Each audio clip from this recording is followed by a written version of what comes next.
네, 이재 기자 먼저 볼 수밖에 없는 게 어느 정도를 덜을 넘었길래 네. 이렇게 말들이 많고 시끄러운 네. 것인지 지금 정치권하고 금융당국이 은행 업무 간섭 너무 심하다 이러고 있거든요. 네.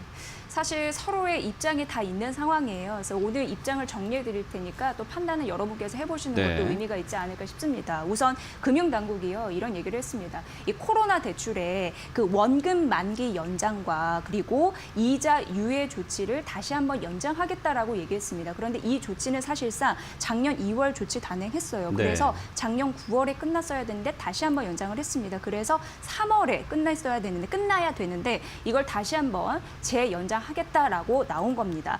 정부 쪽에서는요, 코로나19 상황이 아직까지도 심각한 여파가 있다 보니까 소상공인 어렵죠. 그리고 네. 중소기업인 어렵습니다. 그래서 대출을 회수하면 이들이 더 어려울 것이다라고 얘기하고 있는 상황인데요. 그런데 금융권의 입장은 다릅니다. 여기까지는 이해할 수 있다라고 합니다. 뭐냐면 원금 만기 연장까지는 불가피하다는 걸 우리 인정할 수 있는데 이자 유예까지 이거는 좀 말이 안 된다. 도를 넘은 것이 아니냐 이렇게 얘기를 하는 겁니다. 그 이유를 들어보면 이해도 되는 게 원금이야 그렇지만 이자를 못 갚게 되는 거는 한계 기업이라는 얘기이고 이런 한계 기업은 결국 원금도 못 갚는 상황이 있을 수 있잖아요. 이자도 못 갚으면 네. 이렇게 생각을 하고 있는 겁니다. 현재 은성수 금융위원장은요.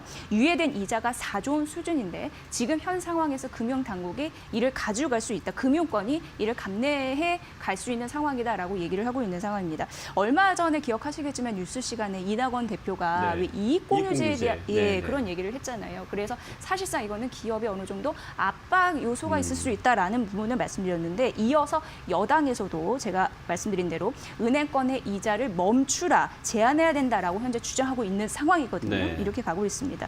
안 그래도 작년 연말에 금융당국이요. 은행권의 배당 성약을 작년 대비해서 크게 축소하라라고 얘기했거든요. 네. 그래서 은행들과 주주들이 꽤 화가 났습니다. 네. 불만이 고조가 됐었는데 논란이 뜨거운 상황에서 이 이슈까지 불을 지피다 보니까 현재 관치 금융 논란이 지속되고 있는 겁니다. 네, 사실 뭐 자율이라는 말을 강조는 하시던데 사실은 여당에서 나온 말이기 때문에 아무래도 좀 무게감과 부담감 분명히 있을 그런 상황인데요. 전문가들 또한 우려의 목소리가 높죠, 김종 기자. 네, 정부가 관치금융을 하고 있다. 네. 이런 비판을 받고 있는 건 아무래도 코로나19가 장기화하면서 지난해부터 이제 좀 계속 은행권에 여러 간섭을 하고 네, 있기 때문이잖아요. 특히 지난해 12월에 이제 이낙연 더불어민주당 대표가 금융업계를 만나서 네. 이제 금융 이자 부담을 좀 완화해 주라. 네. 이렇게 좀 압박한 것이 논란에 더 부추긴 것 같습니다. 네. 또 여당에서 시중은행의 마진까지 이제 건드리는 게 관여하는 걸 두고 이제 비판의 목소리가 커진 건데요. 네네. 물론 앞서 이제 말씀드렸지만 코로나19 사태 때문에 네. 기업이나 소상공인 등 뭐 지원이 절실한 건 맞습니다. 네. 하지만 대출 만기 연장, 이자 상환 유예 연장, 배당 자제, 예대금리 완화. 뭐 지금 제가 언급한 것만 해도 맞아요. 이게 사실 엄청난 간섭이거든요. 맞아요. 네. 금융권에서는 그렇게 이미 받아들이고 있어요. 네네. 그렇기 때문에 이에 따른 잠재 리스크가 너무 크다. 이제 이렇게 토로를 하고 있습니다. 네. 정책의 명분에는 일정 부분은 공감하지만 지나친 경영 간섭이 아니냐 이런 지적이 나오고요.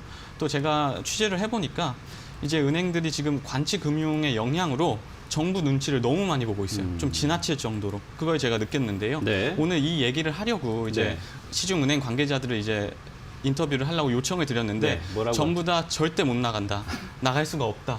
좀 사이어달라. 네. 이렇게 말씀하시더라고요. 저희도 힘듭니다, 정말. 네. 그러니까 준비하는데 너무 힘들었어요. 네. 지금 앞서 이재 기자도 다 전화해봤지만 도움을 받을 수가 없고 네. 또 우리 김종호 기자도 전화를 다 해봤지만 그러니까 오프 더 은행권에서 레코드 얘기해 주는데 방송상으로 나갈 수 네. 없다라고 얘기를 하는 거예요. 참 네. 그럼 결국 안 된다는 얘기잖아요. 그렇죠. 네. 그래서 저희가 대신 이렇게. 그러니까요. 예. 자, 이런 상황입니다. 그런데 어쨌든 지금 자본주의 시장 속에서 시장 자유를 분명히 맡게 됐는데 이렇게 정부에서 간섭을 많이 하는 거 이게 또 여파일까요? 은행주들이 지금 증권가에서는 좀 소외가 되는 상황이거든요. 이재 기자. 네. 주가 전망 어떻게 보십니까? 네. 앞서서도 언급이 됐다시피 일단 정책 쪽에서는 은행주 입장에서는 뭐 도움되는 게 별반 없습니다. 이자도 유예라고 하지 그리고 상반기에도 무엇보다도 뭐 여러 가지 뭐 대출도 옥죄일 것 같고 이런 규제가 또 많다 보니까 네.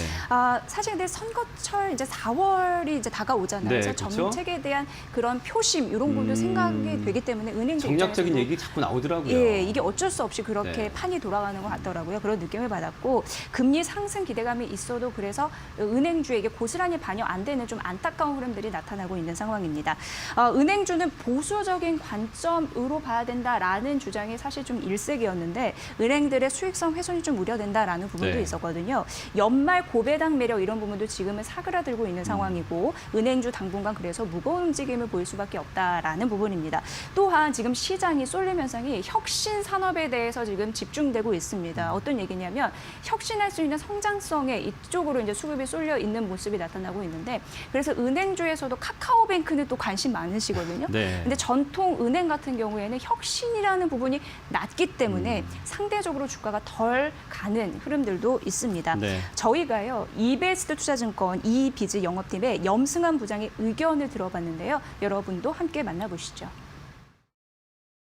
은행 업종이 좀 돈 버는 것 중에 하나가 이제 예대 마진이죠. 이 부분을 어떻게 보면 좀 약간 그 간섭하는 형태가 될 수 있어서 투자 심리에는 상당한 좀 부담이 될 수 있습니다. 그리고 이것만이 아니라 뭐 작년 말에도 나왔던 얘기지만 뭐 은행권의 배당금도 좀 줄이자는 뭐 그런 정부의 약간의 압력도 좀 있었고 그리고 금리가 지금 워낙 저금리 상태인데 지금 금리가 올라갈 기미가 좀 보이질 않거든요. 그래서 이런 이제 제반 여건 상황이 지금 너무나 좋지는 않습니다. 근데 이제 역으로 보면 이런 악재 요인들이 이미 충분히 그동안 반영되면서 주가가 부진했기 때문에 제 개인적으로는 지금 뭐 은행 업종에 대해서 부정적인 시각 일생이지만 투자 포인트 관점에서는 더 이상 나쁠 거는 없기 때문에 지금 은행주는 좀 저점이 아닌가 이렇게 좀 생각을 하고 있습니다. 그러니까 이렇게 들어보시면 보수적인 의견이 다수이지만 네. 나쁠 게 없다라는 투자 관점에서는 지금이 저점이다라는 판단도 있었으니까 네. 네, 참고해 보셔야겠습니다. 네. 참 유튜브 경제 섹션 스타죠. 연불리 부장 만나고 오셨었네요. 맞습니다. 네.